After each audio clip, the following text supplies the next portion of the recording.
tercer día Él se levantó, la muerte venció, nada detenerlo podía. Él no pereció, dejó la tumba vacía. Él no pereció, resucitó al tercer día. Él se levantó, la muerte venció, nada detenerlo podía.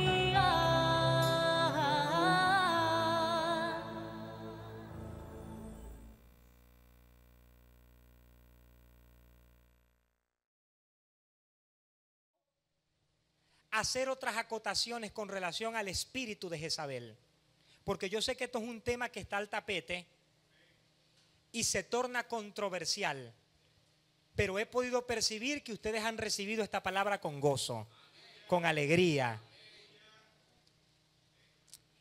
Cuando analizamos el texto en su contexto, nos daremos cuenta que a quien se le llama al arrepentimiento es precisamente a la persona que simbólicamente se le llama Jezabel. Es decir, está hablando es de una persona. Y fue un caso particular que se vivió en aquel tiempo.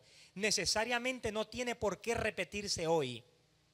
Lo de Jezabel no necesariamente tiene por qué repetirse hoy. Fue un caso para aquel entonces. Si a este texto se le diese una aplicación actual, sería que no debemos tolerar la inmoralidad sexual dentro de la congregación de los santos. No podemos tolerar la inmoralidad sexual. No podemos tolerar de que personas que están en autoridad vivan en inmoralidad sexual. Hay que confrontarla, hay que llamarlos al arrepentimiento.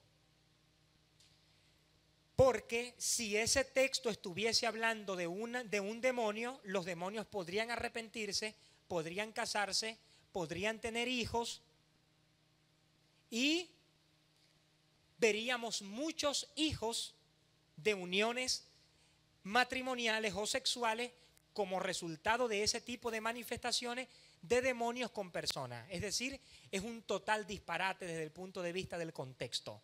Por eso, mi hermano, cuando usted oiga sobre el espíritu de Jezabel, usted en su espíritu tiene que saltar cada una de las palabras que yo he dicho. Y yo sé que va a saltar en su espíritu y usted va a rechazar lo malo y va a retener lo bueno. Amén. Hay una unción muy fuerte moviéndose en este lugar. Prosigamos. Otro texto que debe ser analizado a la luz de su contexto es el siguiente. Den y se les dará. Se les echará en su delantal una medida colmada, apretada y rebosante. Porque con la misma medida que ustedes midan, serán medidos ustedes. Este texto continuamente se utiliza para hablar sobre finanzas. Incluso en el momento cuando se recolectan los diezmos y las ofrendas, se utiliza ese texto y se le dice a la gente, hermano, sean dadores gozosos, porque si usted da, usted va a recibir. Porque la palabra de Dios enseña, dad y se os dará, medida buena, apretada, remecida, rebosando, darán en vuestro regazo. Sin embargo, cuando nosotros analizamos el contexto del texto, nos daremos cuenta que Jesús aquí particularmente no está hablando sobre la ofrenda ni sobre finanzas, está hablando es acerca del amor. Ese texto no tiene nada que ver con lo financiero. Y de este texto se sacan canciones, se coloca como texto lema cuando se quiere hablar sobre el tema de las finanzas, pero cuando se analiza el contexto, esto no tiene nada que ver con la ofrenda.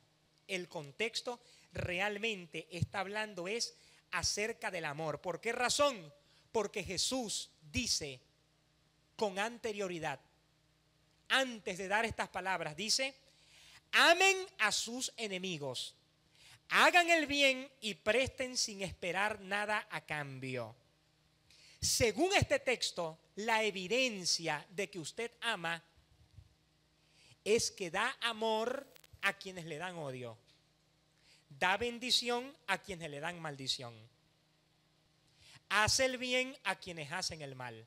En esa conexión del sentido es en la cual está establecido la palabra: dad y se os dará medida buena, apretada, remecida y rebosante. Lo que el texto quiere decir en su contexto es el cambio que se van a producir en sus relaciones cuando usted comienza a caminar en amor. Y no está hablando de finanzas. Incluso presenta que una de las evidencias de que usted da amor a las personas es que les presta sin esperar nada a cambio, es decir, sin intereses. Por tanto, el texto en su contexto no está hablando acerca de la ofrenda, está hablando es acerca del amor. Sin embargo, el dar es un principio del reino que aplica para todo. Pero en este caso particular, la aplicación que se está utilizando es para hablar acerca del amor. Es el efecto que se va a producir en tus relaciones conflictivas, tortuosas, agobiantes, cuando tú decides no proceder con la misma carnalidad que procede la otra persona contra ti, sino que comienzas a caminar en amor. Dad y se os dará se aplica de que si esa persona que tanto daño te ha hecho, cuando tú la ves en una carretera quedada con el caucho explotado y tú tienes un gato para poderla auxiliar, tú por causa de que estás caminando en amor, tú te bajas y le estás dando amor a esa persona. Eso es lo que significa dar y se os dará. Significa dar amor incondicionalmente. Esto está hablando es del carácter que Dios quiere forjar en nosotros, de dar amor incondicional a aquellos que nos dan odio. Y en el contexto Jesús está hablando es del amor hacia nuestros enemigos, de que debemos orar por los que nos persiguen, de que debemos bendecir a nuestros adversarios, de que debemos amar no solamente a los que nos aman, sino también a los que nos aborrecen. ¿Cuál es el sentido que el Espíritu Santo quiere imprimir en usted a través de esa palabra? Mi hermano, a partir de hoy, así su carne no quiera, así sus emociones se levanten dentro de usted como un torbellino de odio, usted ha decidido sujetar la carne y ha decidido dar amor a quienes le tributan odio. Y cuando usted haga eso, usted va a recibir una medida buena, apretada, remecida, rebosante. Dios establecerá su regazo y Dios lo va a medir a usted en cuanto a las relaciones con la misma medida que usted también ha medido. Pero el texto no está hablando de ofrenda. El texto que sí habla de las ofrendas es 2 de Corintios capítulo 8, cuando dice: ahora os hago saber la gracia de Dios que fue dada a las iglesias de Macedonia, que en medio de la gran aflicción con la cual fueron probados, su extrema pobreza abundó en la riqueza de su generosidad, pues soy testigo de que dieron según su capacidad y aún por encima de su capacidad. Y después dice: el que siembra abundantemente, abundantemente cosechará, y el que siembra escasamente, escasamente cosechará. El texto, en el contexto, no tiene nada que ver con la finanza, está hablando es del amor. A partir de ahora, no vuelva a utilizar este texto para hablar de finanza, porque el contexto no lo indica así. Por ello, debemos tener mucho cuidado con la forma como tomamos los textos. Siguiente texto que también te va a bendecir muchísimo. ¿Cuántos siguen abiertos a la palabra en este día? ¿Cuántos siguen abiertos a la palabra? ¿Cuántos quieren que la palabra les siga cortando? ¿Cuántos se atreven a decirle al Señor: Señor, sígueme cortando, sígueme rompiendo argumentos, sígueme derribando estructuras mentales que yo tengo, Señor? Sigue estableciendo un merismo en mi mente, en mi espíritu y en mi alma. Dígale al Señor: Señor, yo me quiero conectar contigo, con tu palabra, con la guianza de tu Espíritu Santo, con la fuente inagotable que viene del cielo, con tu palabra que son como ríos de agua viva que saltan para la vida eterna. Yo me quiero conectar con tu palabra, Señor, porque quiero ser un obrero aprobado que no tiene de qué avergonzarse, que usa bien la palabra de verdad. A partir de hoy en su interior se debe forjar una determinación de no interpretar los textos a la luz de su contexto, de no repetir lo que otros repiten, de analizar cada texto, cada contexto, cada palabra y hablar toda palabra que sale de la boca de Dios, porque Dios respalda es lo que Él ha dicho, no lo que Él no ha dicho. Siguiente texto. Las zorras tienen cuevas y las aves tienen nidos, pero el Hijo del Hombre ni siquiera tiene donde recostar su cabeza. Este texto tradicionalmente se utiliza por no tomar en cuenta su contexto para afirmar, para enseñar y para deformar la mente de los creyentes diciendo que Jesús fue un hombre pobre. Incluso algunos se han atrevido a afirmar de que Jesús fue un indigente, que no tenía dónde pasar la noche y que dormía en la calle. Y esta situación se presenta precisamente por no conectar este texto con el resto de la idea que tanto el narrador como los acontecimientos que se manifiestan en desarrollo indican. Cuando usted analiza el contexto, descubrirá, se dará cuenta que el texto no quiere decir que Jesús era un hombre pobre, miserable, carente de bienes materiales e indigente. ¿Por qué Jesús dijo, las zorras tienen cuevas y las aves de los cielos nidos, pero el Hijo del Hombre no tiene dónde recostar su cabeza? ¿Cuál es el sentido que Jesús quiso imprimir en la mente de la persona que le dijo, Señor, quiero seguirte?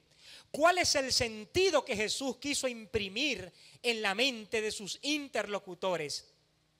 ¿Cuál es el sentido que el relator, que es Lucas, quiere significar en nuestras vidas con relación a la vida de Jesús? En este sentido, veamos lo que indica el contexto. El contexto claramente nos lo indica. Dice el contexto, como ya se acercaba el tiempo en que sería llevado al cielo, Jesús emprendió resueltamente. La palabra resueltamente significa decididamente el camino a Jerusalén. Y Jesús era un hombre muy hábil. ¿Por qué era un hombre hábil? Por lo que a continuación narra el relator o el escritor. Envió mensajeros delante de él, que fueron y entraron a un pueblo de samaritanos para prepararle alojamiento. Si Jesús está enviando mensajeros para que le preparen un alojamiento y para pagar una buena habitación, quiere decir que tenía dinero. En el ministerio de Jesús se movían las finanzas, porque nadie va a pagar, nadie se va a meter a loco a contratar una suite en el Hotel Maruma o en el Hotel del Lago o en el Hotel Caribbean. ¿Cómo? En el Hotel Intercontinental sin tener dinero. Si Jesús está enviando mensajeros delante de sí para que le preparen albergue, quiere decir que tenía dinero. No era pobre, no era un indigente. Sabía lo que estaba haciendo. Hay un texto de la Escritura que dice que Jesús miraba cómo la gente iba y depositaba la ofrenda. La gente ofrendaba en el ministerio de Jesús por multitudes. Jesús no era ningún pobrecito, ningún indigente. Pero los samaritanos no lo quisieron recibir porque se dirigía a Jerusalén.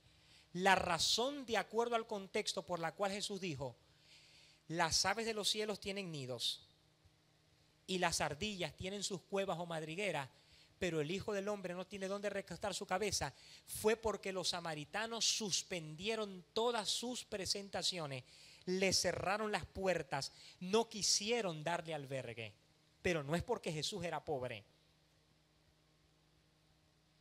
Por otra parte, cuando Jesús dice, el Hijo del Hombre no tiene dónde recostar su cabeza, está queriendo significar también de que su ministerio público tenía tanta demanda, pero tanta demanda que a veces no tenía un lugar fijo donde pasar la noche. ¿Se está dando cuenta lo importante que es analizar los textos a la luz de su contexto? Mire, mi hermano, con mucho respeto, tenemos que dejar de ser loros. Tenemos que dejar de estar repitiendo lo que otros repiten. Que el Hijo del Hombre no tenía donde recostar su cabeza, que Jesús era pobre. Jesús no era ningún hombre pobre. Mire, mi hermano, uno de los hombres más multimillonarios que ha tenido la humanidad se llama Jesús de Nazaret. Uno de los hombres más prósperos que ha tenido la humanidad se llama Jesús de Nazaret. Y se lo puedo probar. Jesús no era ningún pobrecito, ningún indigente, como la tradición religiosa lo ha querido vender para justificar el tedio, para justificar la pereza, para justificar la falta de tener un espíritu de emprendimiento. Jesús no era ningún pobre. Lucas claramente explica que Jesús dijo estas palabras fue por causa de que los samaritanos le cerraron las puertas para pasar la noche entre ellos y no supuestamente porque era un indigente, como tradicionalmente se enseña. Ahora, según la Biblia, Jesús sí tenía casa donde vivir. Y no era cualquier casa, era una casa buena. Y probablemente tenía más casas. Porque dice la Escritura que Jesús era carpintero, que en el griego es tectón, que significa un arquitecto, un ingeniero, un contratista y un constructor de casas. Cuando Jesús salió al ministerio estaba tan solvente económicamente que no solamente se podía mantener él mismo, mantenía a su familia, mantenía a las familias de los 12 apóstoles, porque un empresario como Pedro, que estaba acostumbrado a ganar dinero por la pesca, no va a dejar todo lo que tiene para seguir un indigente que no tiene donde recostar su cabeza. Un multimillonario como Mateo no va a dejar todo lo que tiene para seguir a Jesús. En el ministerio de Jesús se movía el billete, había dinero, había prosperidad. Y Jesús tenía casa donde vivir. La Escritura lo enseña claramente. Dice, Jesús se volvió a ver que lo seguían. Los discípulos de Juan se fueron detrás de él para ponerlo en contexto. Les preguntó, ¿qué buscan? Le contestaron, Rabí, que significa maestro. ¿Dónde vives? Jesús le dijo, vengan y lo verán. Cuando los discípulos de Juan le preguntaron, maestro, ¿dónde vives?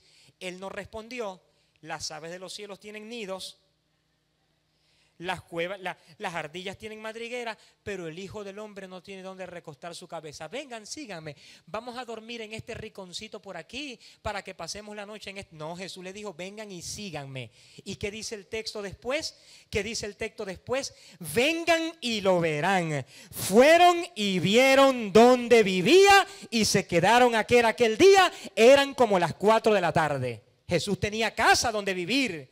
Jesús vestía las mejores ropas. Los soldados romanos no quisieron romper lo que tenía porque dice que era un vestido de un solo hilo. Y yo investigué lo que significa un solo hilo y era el último grito de la moda de aquel entonces. Jesús vestía lo mejor, vestía la excelencia. Cada vez que una persona se acercaba delante de Jesús, más nunca volvía a ser la misma, porque la excelencia, tanto por la virtud que salía de él, como por lo externo que él proyectaba, era tal que las mujeres se soltaron el moño y comenzaron a seguir al Hijo de Dios para donde él fuese.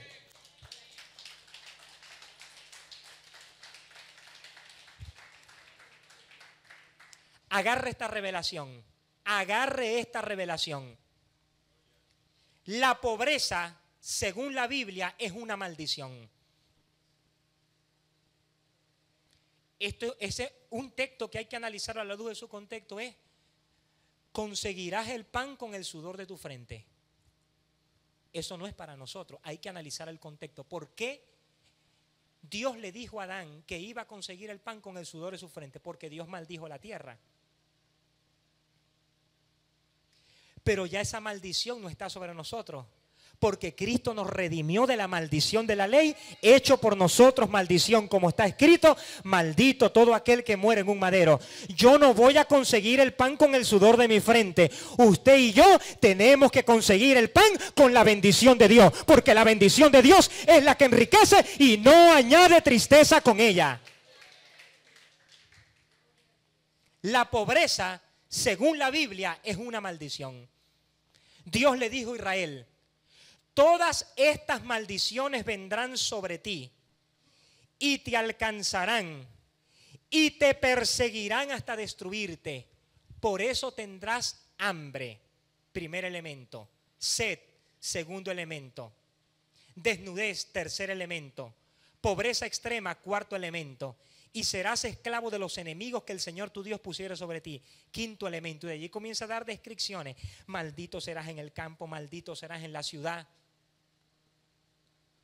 ¿Por qué? Y establece el por qué la maldición venía sobre ellos. Dice: por cuanto no quisiste obedecer a la voz del Señor tu Dios para cumplir los preceptos que Él te manda hoy, vendrán sobre ti todas estas maldiciones. Óigame esto. Esto te va a liberar. Mira, hermano, si tú agarras esta palabra, esto va a explotar en tu espíritu hoy. El cumplir la ley atraía la bendición de las riquezas. Cuando entres en la tierra que el Señor tu Dios te da y habites las ciudades despobladas y plantes en las viñas y comas del fruto de ella, no digas: esto me lo dio mi fuerza, mi poder, mi autoridad, mi arrogancia, sino acuérdate del Señor tu Dios, porque Él te da el poder para hacer la riqueza a fin de confirmar su pacto. Cuando se cumplía la ley, se atraía la bendición de las riquezas. Cuando se quebrantaba la ley, se activaba la maldición de la pobreza. Oído, si Jesús, nuestro Salvador, el Verbo hecho carne, el Hijo de Dios, el Rey de reyes y Señor de señores, siempre cumplió la ley y la cumplió de manera perfecta, ¿cómo entonces iba a ser pobre? En Jesús estaba activada la bendición de la prosperidad. La bendición que habla Deuteronomio estaba activada en la vida de Jesús.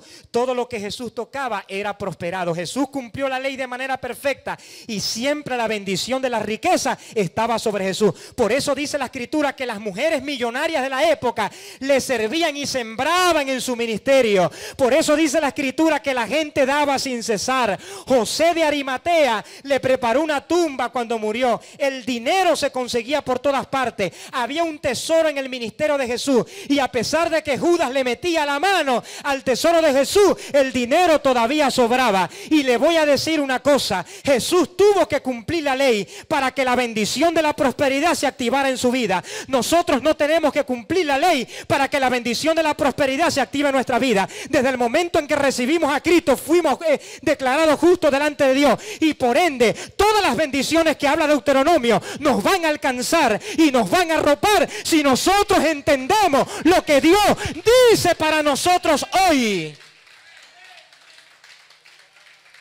Jesús no era ningún pobrecito. Y tengo otros argumentos bíblicos más que no los puedo. No, que a los pobres siempre los tendréis, pero vamos a analizar el contexto. A los pobres siempre los tendréis. ¿Quiénes los van a tener? Nosotros. Y en el contexto a Jesús lo están criticando porque permitió que una mujer bañara todo su cuerpo con perfume. Uno de los que están allí critican y dice: se le hubieran podido dar a los pobres.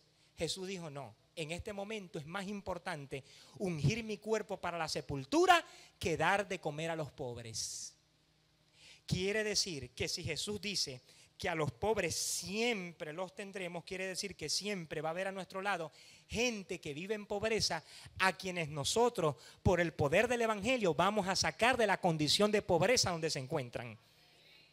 Pero Dios no ha destinado que la iglesia sea pobre.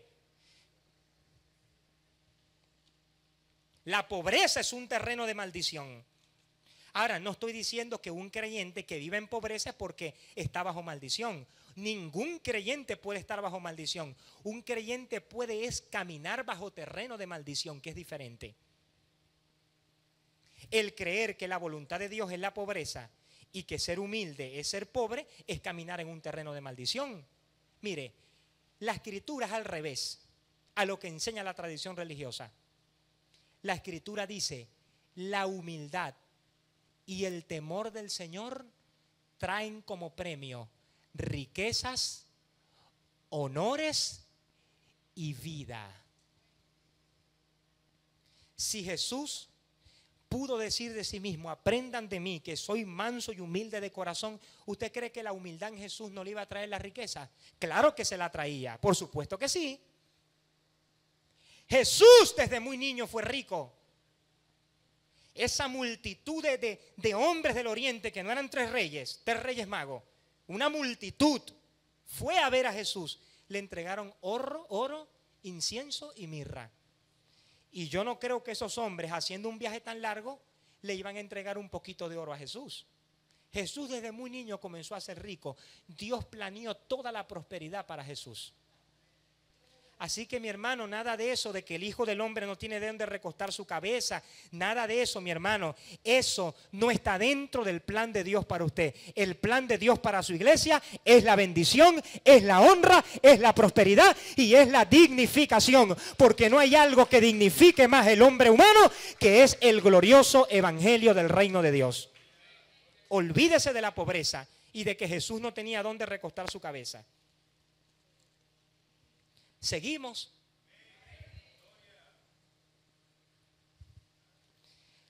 No vamos a poder llegar ni a 20.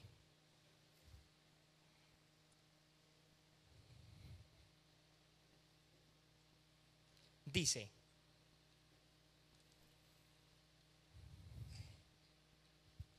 Yahvé lo sacó fuera y le dijo, mira el cielo y cuenta las estrellas. En algunas comunidades cristianas, por no tomar en cuenta el contexto, se enseña que el cielo y las estrellas representan los principados y las potestades. Sin embargo, cuando analizamos el contexto, el término cielos y estrellas se refiere a la nación de Israel. Porque en el contexto dice, si puedes, así de grande será tu descendencia. No está hablando de demonios, está hablando de lo innumerable que serán los judíos en el mundo. Hay 150 millones de latinoamericanos que descienden de judíos y no lo saben. Aquí entre nosotros hay personas que tienen sangre judía y no lo saben. A eso es lo que se está refiriendo Dios cuando habla sobre las estrellas de los cielos y sobre la arena del mar. Está hablando de la multitud de descendencia que vendría sobre Israel y no de los principados y las potestades como algunos enseñan. Ay, ay, ay.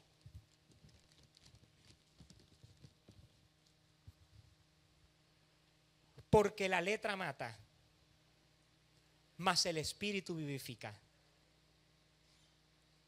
Porque la letra mata, mas el espíritu vivifica. Esta parte sí se las voy a leer. En la actualidad, este texto es utilizado de manera equivocada para promover en el pueblo de Dios la cultura de la ignorancia. Se dice que los términos la letra mata hacen referencia al efecto negativo que supuestamente produce el mucho conocimiento de la palabra de Dios en el creyente. Y de esta manera se presenta la ignorancia como un requisito fundamental para ser llenos del Espíritu Santo. En lo personal, he visto y oído a creyentes que dicen, yo en vez de estudiar la Biblia, me dedicaré a orar para no volverme un cristiano frío en las cosas de Dios. Es importante destacar que esta manera de pensar a la luz de las Sagradas Escrituras es un gran disparate, causado por vicios en su interpretación. Cuando el apóstol Pablo escribió, porque la letra mata estaba haciendo referencia al antiguo pacto, al régimen de la letra o maldición de la ley. Esto se comprueba claramente en las palabras que están antes y después del texto. El cual asimismo nos hizo ministros competentes de un nuevo pacto. Observe el contexto, observe el contexto. No de la letra, sino del espíritu. Porque la letra mata, mas el espíritu vivifica. Claramente, Pablo está llamando al antiguo pacto letra que mata y al nuevo pacto espíritu que vivifica. Pablo no está diciendo que el mucho conocimiento universitario de la palabra de Dios te va a matar espiritualmente y te va a volver un cristiano frío, carnal. Lo que el texto en su contexto quiere decir es que nuestra vida ya no debe estar influida por el régimen de la letra, por guardar el sábado, por circuncidarse, por celebrar fiestas judías. Eso es lo que el texto quiere decir. Incluso le da un orden de vida superior porque dice, hemos sido constituidos ministros competentes de un nuevo pacto. Quiere decir que nosotros no podíamos constituirnos a nosotros mismos portadores del nuevo pacto. Como Dios sabía que nosotros no podíamos cumplir la ley para accesar a las demandas divinas de ser portadores del nuevo pacto, ¿qué fue lo que sucedió? Que Cristo lo hizo por nosotros en la cruz del Calvario. Ya no estamos bajo la letra, estamos bajo la influencia del nuevo pacto, del pacto de la gracia de Dios. Lo que Cristo hizo por nosotros en la cruz del Calvario. ¿Qué es lo que el texto quiere decir en su contexto? Que ahora ya no es el sábado lo que va a regir mi vida, ya no es la circuncisión lo que va a regir mi vida, ya no son la celebración de fiestas judías lo que va a regir mi vida. Ahora lo que va a regir mi vida es la efectividad del sacrificio que Cristo logró en la cruz del Calvario. Eso fue lo que me hizo a mí ministro competente de un nuevo pacto, no de la letra, sí del espíritu, porque la letra mata, mas el espíritu vivifica. Óigame bien, mi hermano, y métase esta revelación en su espíritu. Si el antiguo pacto, como dice Pablo, fue con gloria, que Moisés escribiendo las tablas de la ley, cuando veían su rostro resplandecía. Imagínense eso, cuando Dios no había tabernaculizado el cuerpo del creyente y no había sido constituido templo y morada del Espíritu Santo, cuánto más nosotros que hemos sido constituidos ministros competentes de un nuevo pacto, no de la letra, sí del espíritu, porque la letra mata, mas el espíritu vivifica. ¿Qué significa esto? Que si Moisés en el antiguo pacto con una vara pudo levantarla y la vara se convirtió en serpiente y la serpiente se terminó convirtiendo a las dos serpientes de los brujos que habían en Egipto, mi hermano, la gloria será tan fuerte que antes de que nosotros lleguemos a los lugares de reunión, los enfermos se habrán sanado, los endemoniados habrán sido liberados, los paralíticos se habrán levantado, los leprosos habrán sido limpiados y la gloria de Dios se habrá derramado y los pecadores se habrán arrepentido por la gloria de Dios. Estamos bajo el nuevo pacto, no estamos bajo el antiguo pacto. Si el antiguo pacto fue con gloria, ¿cuánta más gloria vendrá en este glorioso nuevo pacto que nosotros estamos viviendo hoy? La letra mata, hablas del régimen de la letra. El hijo contumaz y perezoso hay que apedrearlo. El que deshonra a sus padres hay que apedrearlo. La mujer que sea conseguida en adulterio hay que apedrearlo. Al leproso no se le puede tocar, hay que apartarlo, hay que cercenarlo. Jesús tocaba a los leprosos. Ya Jesús sabía lo que venía.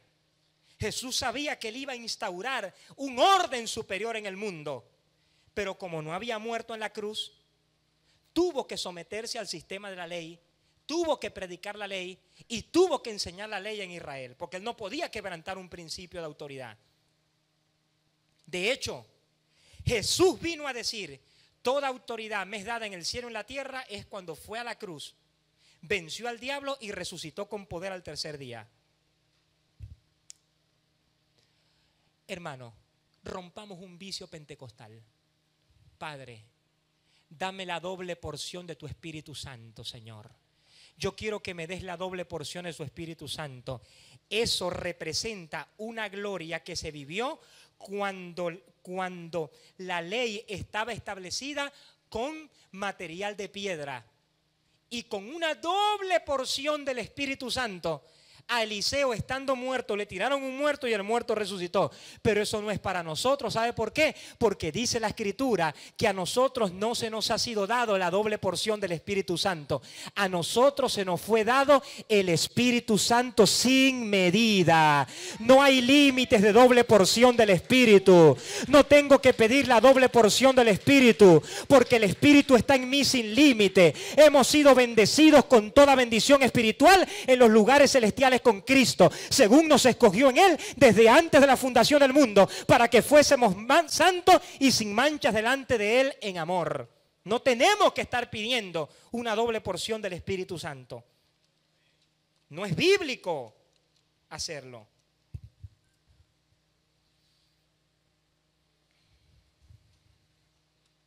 ¿Cómo hago para decirles esto? ¿Se los digo?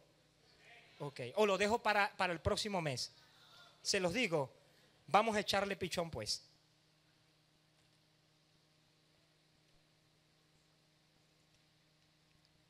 ¿Cuántos están abiertos a la palabra?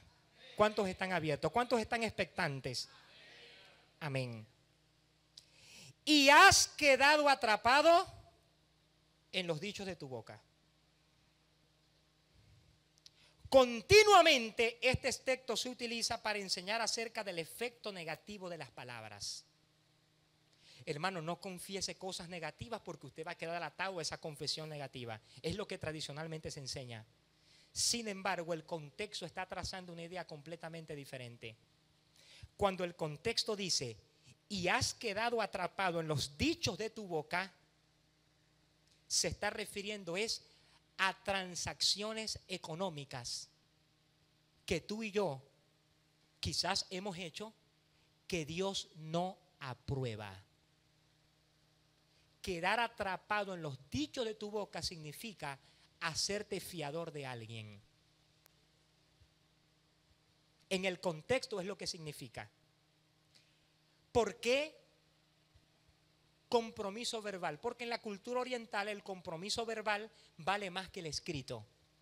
En nuestra cultura occidental el compromiso escrito vale más que el verbal. De hecho, el compromiso verbal casi ni existe. Pero en las culturas antiguas, empeñar la palabra para algo, mi hermano, era de vida o muerte. Por eso es que los judíos se cuidan mucho de lo que van a hablar en cuanto a compromiso respecta. El texto no está hablando de confesión negativa, está hablando de no hacerte fiador de tu hermano. ¿Por qué razón? Veamos el contexto.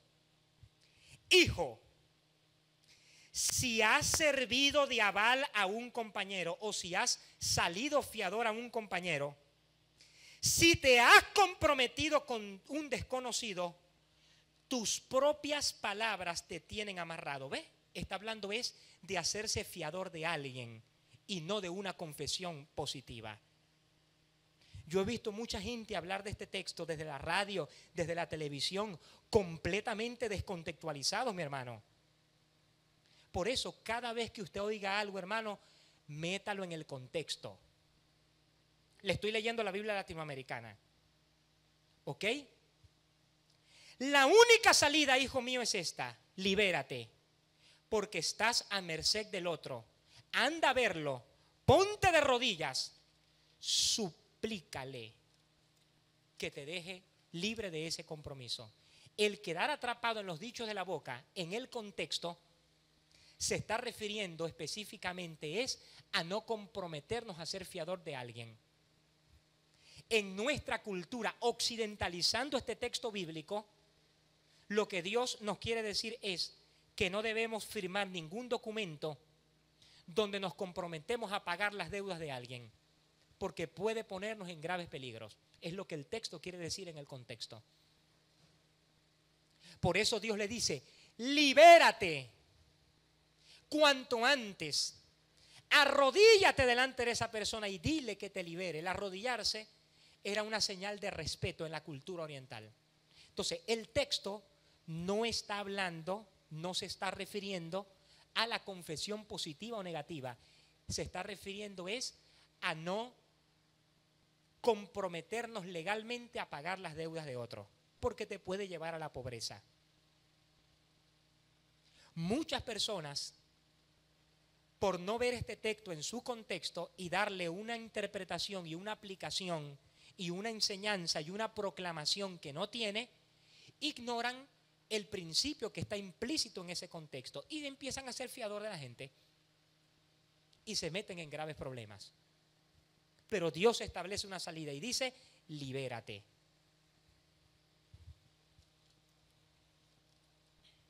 Este texto te va a dar duro también. ¿Cuántos quieren que le siga dando duro? Amén. ¿Cómo se sienten? ¿Sigo? ¿Sigo? Ok. Cosas que ojo no vio, ni oído yo, ni han subido al corazón del hombre, son las que Dios preparó para los que le aman. Este pasaje de las Sagradas Escrituras se utiliza en la actualidad de una manera tergiversada. Y esto sucede precisamente porque no se analiza el contexto donde se encuentra este texto.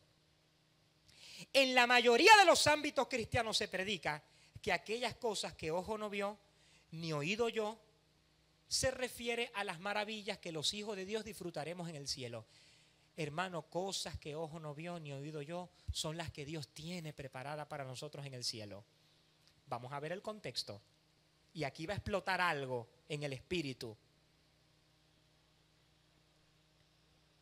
Sin embargo, cuando se analiza el contexto de este texto, puede verse claramente que la idea del apóstol Pablo no fue presentar el cielo como algo desconocido, sino presentarnos a nosotros, la iglesia, en la condición de seres privilegiados por ser los portadores de la revelación que estuvo escondida en siglos pasados. Ya le estamos tomando sentido y ya va a ver el sentido que esto tiene. Que estaba escondida para la humanidad, porque el apóstol también escribió: sino que hablamos de sabiduría de Dios en misterio, la cual había sido escondida. Está hablando de algo escondido. Por eso es que ojo no había visto ni oído había oído en el contexto. Prosigamos. La cual ha sido escogida, la cual Dios predestinó antes de los siglos para nuestra gloria, la cual ninguno de los gobernantes de este mundo conoció, porque si la habrían conocido, nunca habrían crucificado al Señor de gloria. Oiga, en el contexto, oiga, en el contexto, las cosas que ojo no vio, ni oído yo, significa la revelación que estaba cercenada a los supuestamente sabios y a los supuestamente poderosos del mundo. Fueron tan sabios y tan poderosos que terminaron crucificando a Cristo. Pero según el contexto, aquella revelación que ojo no vio ni oído yo, nosotros la tenemos, que es el nuevo pacto, Jesucristo en nuestras vidas. Veamos lo que dice el contexto. Cosas que ojo no vio, ni oído oyó, ni han subido al corazón de hombre, son las que Dios preparó para los que le aman, nosotros. ¿Y qué dice el contexto? Pero Dios nos las reveló. ¿Qué es lo que nos reveló? Lo que ojo no vio ni oído yo. Pero Dios nos las reveló por medio del Espíritu, porque el Espíritu todo lo escudriña, aún las profundidades de Dios. Qué gloria tan maravillosa tenemos nosotros, que la revelación que estuvo cercenada para los antiguos, nosotros la tenemos. Mientras aquellos estaban con la doble porción del Espíritu, nosotros tenemos el Espíritu sin medida. Mientras aquellos murieron saludando la salvación, nosotros tenemos a Jesús, el Hijo de Dios, el Rey de Reyes y Señor de Señores. Eso es lo que significa cosas que ojo no vio ni oído yo. Lo que ojo no vio ni oído yo significa el desprivilegio que tuvieron las generaciones pasadas, que ahora para nosotros es un privilegio que ha sido revelada en nuestra vida por el Espíritu que escudriña aún lo más profundo de Dios. Eso es lo que significa el texto. Y no está hablando de casitas en el cielo, ni de lo imaginable que va a ser el cielo, ni de calles de oro, ni de mar de cristal, ni de los ángeles cantando. No niego que esto es una realidad, pero cosa que ojo no vio, ni oído yo, es un privilegio que otros no tienen, pero que nosotros sí tenemos, porque Dios nos la reveló a nosotros por medio de su Espíritu. ¿Se está dando cuenta lo importante que es analizar los textos a la luz de sus contextos? Mi hermano, si yo no hago esto, ¿cómo me meto con ustedes con las hipérboles, con la sinécdoque, con la metonimia, con la metáfora, con la prosopopeya y con las otras figuras retóricas? Tenemos que dominar bien el contexto para que después podamos ir hacia aguas superiores.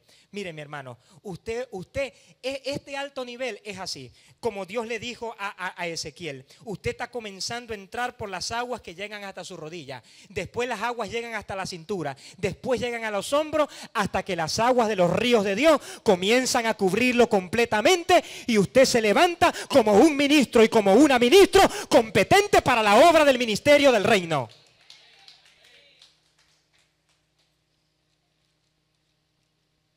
Por tanto, necesitamos entender todas estas cosas a la luz de sus respectivos contextos.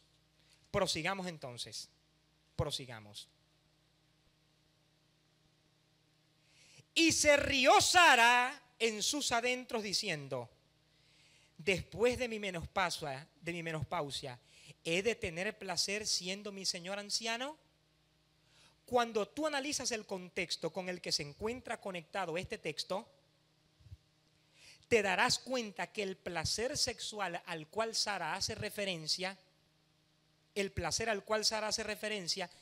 no es al placer sexual. Sara le hace referencia de manera irónica, no es al placer sexual, sino al de salir en estado y dar a luz un hijo, refiriéndose a Isaac. Esto lo vemos en las palabras que Dios le revela a Abraham cuando le dice: entonces dijo Yahweh a Abraham. Ese nombrecito Jehová hay que cambiarlo. Y más adelante le voy a explicar, después en un tiempo le voy a explicar por qué. Porque Jehová es un pseudonombre que comenzó a utilizarse, fue a partir del año 1600 después de Cristo. El término correcto es Yahweh, que significa el yo soy. Las 4 letras del tetragramatón, el nombre propio del Eterno. Eso viene a su debido momento. Entonces dijo Yahweh a Abraham: ¿por qué se ha reído Sara así diciendo, es cierto que daré a luz siendo vieja? Es decir, Sara al placer sexual al cual hace referencia, Sara al placer al cual hace referencia no es al sexual, sino al de tener un hijo. Por tanto, tenemos que entender todas estas cosas y todas estas verdades importantes de la palabra. De la gracia habéis caído. Para muchos, caer de la gracia significa perder la salvación. No obstante, cuando analizamos el contexto, nos daremos cuenta que la idea que Pablo está lanzando no es esa. Caer de la gracia en el contexto significa desechar de nuestra mente la renovación de que nosotros somos salvos por gracia y acogernos a la observancia de la ley. Porque en el contexto Pablo dice: si os circuncidáis, estáis obligados a cumplir toda la ley. En el contexto Pablo dice: estad pues firmes con la libertad con que Cristo os hizo libre y no estéis otra vez sujetos al yugo de la esclavitud. Caer de la gracia significa dejar de estar firme en la libertad de vida con la cual Cristo nos hizo libre y no la horrible experiencia de perder la salvación, como en algunos círculos religiosamente se enseña, se predica y se proclama. Porque Pablo en el contexto dice: para la libertad nos libertó Cristo. Está pues firmes y no estéis otra vez sujetos al yugo de la esclavitud. Se cae de la gracia. Según el contexto, se cae de la gracia es cuando asimilamos las prácticas del judaísmo, cuando asimilamos las fiestas judías, cuando judaizamos a la gente, cuando le imponemos a la gente guardar el sábado, celebrar el Yom Kippur, celebrar la fiesta de las primicias, celebrar la fiesta del jubileo, eso significa caer de la gracia. Pero no está hablando de la supuesta pérdida de la salvación. Prosigamos. Ay, Dios mío.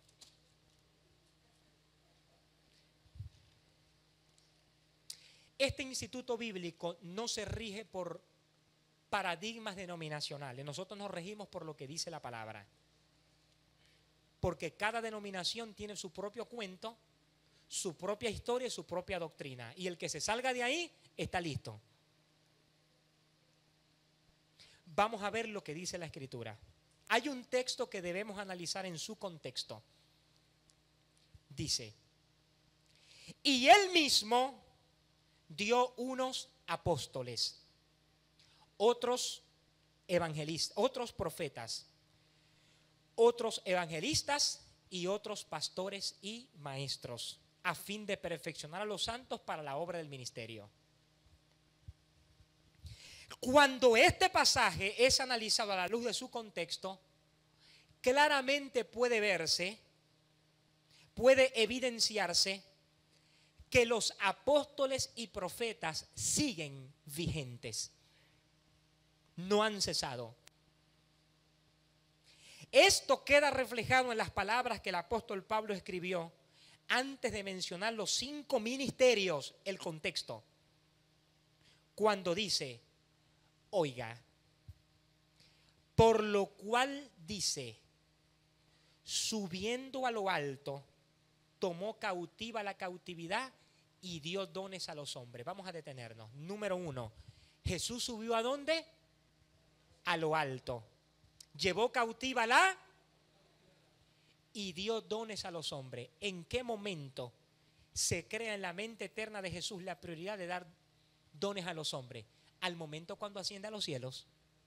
Al momento cuando asciende a los cielos. Quiere decir que los apóstoles, los profetas, los evangelistas, los pastores y los maestros, Cristo los estableció al momento que Él retomó su estado de gloria y su estado de eternidad. Quiere decir que los apóstoles que Dios levanta en la actualidad no tienen nada que ver con los 12 apóstoles del Cordero. Porque los apóstoles del Cordero, Cristo los estableció mientras estaba en la carne, mientras era un hombre de carne y hueso, mientras estaba en la vida natural humana, mientras desarrollaba su ministerio público en la tierra, y para constituirlo tuvo que necesitar la dirección de Dios. Pero este grupo de apóstoles y de profetas, Cristo no los estableció cuando estuvo en la tierra, los estableció cuando subió a los cielos para llenarlo todo.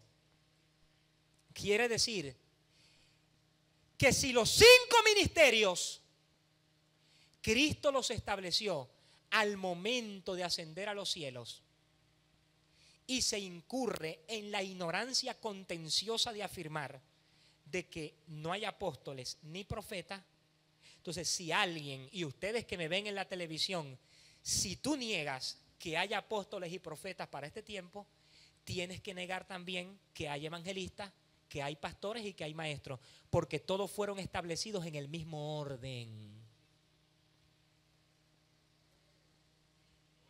Claro que hay profetas y apóstoles para este tiempo. ¿Cómo no van a haber apóstoles para este tiempo? Dice, a fin de perfeccionar a los santos. Dios estableció los 5 ministerios para perfeccionar a los santos. Ahora mi pregunta es, ¿hemos alcanzado la perfección? ¿Hemos alcanzado la madurez? ¿Llegamos ya a la unidad de la estatura del varón perfecto? ¿Somos niños no fluctuantes que estamos firmes completamente en la palabra? Entonces necesitamos los apóstoles, necesitamos los profetas, necesitamos los evangelistas, necesitamos los pastores y necesitamos los maestros, porque Cristo los estableció gloriosamente al momento de establecerse en los cielos. Los apóstoles, los profetas, los evangelistas, los pastores y los maestros son una extensión del ministerio de Cristo en la tierra.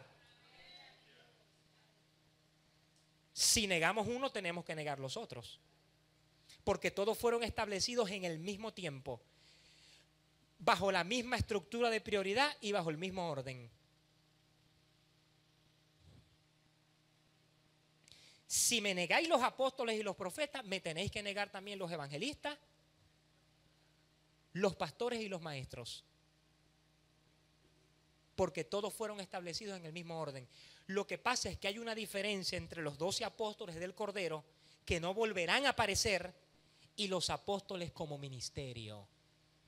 Ahora, rápidamente, y ya para terminar, este es el último texto que voy a tocar. Llegamos hasta 18, faltó un montón a su debido momento. Les voy a nombrar alguna lista de apóstoles que presentan las Escrituras,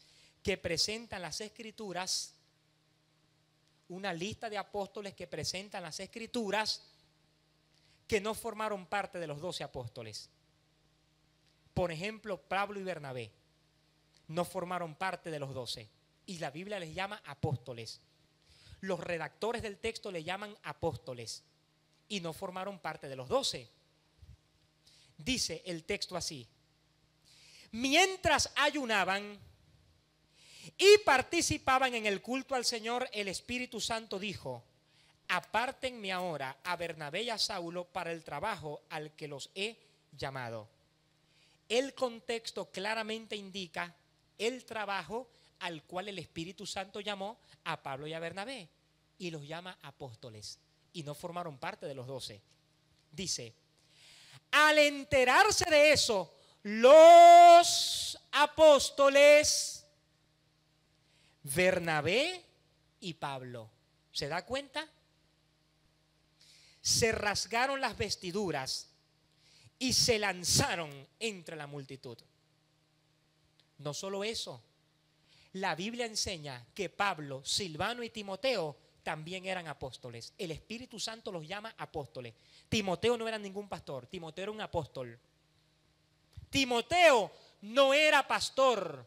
El Espíritu Santo dice que el don que le fue dado por la impartición de las manos y que Pablo aconsejó que tenía que avivar era el apostolado, no el oficio pastoral, el cual es importante y debemos reconocer.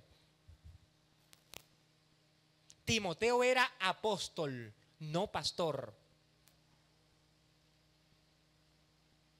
Dice: Silvano y Timoteo a la iglesia de los tesalonicenses, que está en Dios el Padre y en el Señor Jesucristo, gracia y paz a ustedes. Como saben, nunca hemos recurrido a las excusas, ni a las adulaciones, ni a las excusas para obtener dinero. Dios es testigo. Tampoco hemos buscado honores de nadie. ¿De quién está hablando Pablo? En el contexto de él, de Silvano y de Timoteo. Ni de ustedes, ni de otros. Aunque como apóstoles de Cristo, Timoteo era apóstol. Ese era el ministerio que tenía Timoteo. El texto claramente lo dice en su contexto. Aunque como apóstoles de Cristo hubiéramos podido ser exigentes con ustedes. Es decir, tanto Pablo como Silvano y Timoteo, haciendo uso de su autoridad apostólica, no pastoral, apostólica, pudieron haberle hecho exigencia a los tesalonicenses, pero como eran hombres humildes, no lo hacían. Los tratamos con delicadeza. Es el apóstol Timoteo. Se lo vuelvo a leer. Se lo vuelvo a leer, se lo vuelvo a leer. Tampoco hemos buscado honores de nadie, ni de ustedes ni de otros, aunque como apóstoles de Cristo. Timoteo era apóstol. El llamado de Timoteo era apóstol. En la iglesia primitiva hablar de apóstoles, de profetas era algo normal. Y la Biblia lo dice tan claro. Yo no sé por qué hay gente que en su ignorancia contenciosa insisten en negar que hay apóstoles y profetas para este tiempo. Eso es ignorancia, mi hermano. Eso es no leer lo elemental que está en la Biblia. Negar el apostolado y el ministerio del profeta para este tiempo es ignorancia contenciosa. Ignorancia contenciosa. Le voy a leer otra vez el texto. Tampoco hemos buscado honores de nadie, ni de ustedes ni de otros, aunque como apóstoles de Cristo. Y Timoteo era mitad judío y mitad griego. aunque como apóstoles de Cristo hubiéramos podido ser exigentes con ustedes, los tratamos con delicadeza. Andrónico y Yunías. Yunías probablemente era una mujer, porque gramaticalmente en el griego, Yunías es una variación de Julio, que es un nombre de hombre. Es como decir Carlo, Carla, Ángel, Angélica, Mario, María. En el griego eso está claro, mi hermano. Saluden a Andrónico y Yunías. Y es muy probable, según lo que dice el texto, que fueron llamados al apostolado antes que el apóstol Pablo. Saluden a Andrónico y a Yunías, que son judíos como yo y que estuvieron en la cárcel conmigo. Son apóstoles bien conocidos. Eran apóstoles con reputación, la gente los conocía. Eran apóstoles que no formaban parte de los 12. Son apóstoles bien conocidos y llegaron a creer en Cristo antes que yo. Santiago, el hermano natural de Jesús, aunque no formó parte de los 12, sí formó parte del apostolado como ministerio. Dice la Escritura, pero no vi a ningún otro apóstol, dice Pablo, fuera de Santiago, hermano del Señor. Por ende, mi hermano, creo que les ha quedado claro de que si hay apóstoles para este tiempo y de que dudas de que si hay apóstoles, de que si hay profetas, de que no hay profeta. Hermano, no tengamos miedo en llamar apóstol a alguien, no tengamos profeta en llamar, no tengamos, mire, le voy a dar otra prueba. Dice la Escritura que habrán falsos apóstoles, habrán falsos profetas. La palabra falso en el griego significa copia. Si hay una copia, tiene que haber un original también. Ahora, ¿cuál es el extremo de que todo el mundo ahora quiere ser apóstol? Ese es el extremo. Ya nadie quiere ser pastor, ya nadie quiere ser evangelista, todo el mundo quiere ser apóstol. Entonces nosotros tenemos que desarrollar una postura que no nos introduzca en ese extremismo religioso de negar el apostolado, pero que tampoco nos meta en la locura de que todo el mundo tiene que ser apóstol. Hay gente dentro del cuerpo. Aquí, en esta escuela de alto nivel, hay gente con un ministerio apostólico que se está formando en este lugar. Hay gente con un ministerio profético que se está formando en este lugar. Hay evangelistas que Dios está formando en este lugar. Hay pastores, maestros, hombres de fuego que Dios está formando en este lugar. Mi hermano, hoy usted ha recibido conocimiento de Dios. Hoy usted ha recibido palabra que sale de la boca de Dios. Hoy usted ha recibido vino nuevo. Hoy en este día las fortalezas de religión, de tradición, de enseñanzas que se vienen diseminando y repitiendo de generación en generación han sido rotas por el poder de la palabra, y su vida más nunca será la misma, porque hoy la palabra ha producido un cambio maravilloso en usted, un merismo en su vida, porque ella es más cortante que toda espada de doble filo y penetra hasta partir el alma y las coyunturas y los tuétanos y discierne los pensamientos de corazón, porque así como cae lluvia del cielo y llega a la tierra y la hace germinar y da semilla al que siembra y pan al que come, así será mi palabra que sale de mi boca. Antes hará lo que yo quiero y será prosperada en aquello para lo cual ha sido enviado. No solo de pan vivirá el hombre, sino de toda palabra que sale de la boca de Dios. Hoy la palabra, hoy los ríos de agua viva de Dios han penetrado en su interior y su vida más nunca volverá a ser la misma por causa del efecto de la palabra en ustedes. Así que mi hermano, gócese, alégrese, regocíjese, porque hoy usted ha recibido palabra en su espíritu. Mucho cuidado a partir de ahora con los textos en su contexto, ¿ok? Mucho cuidado. Él nos ama, cuánto Él nos ama, Él nos ama. Él nos ama.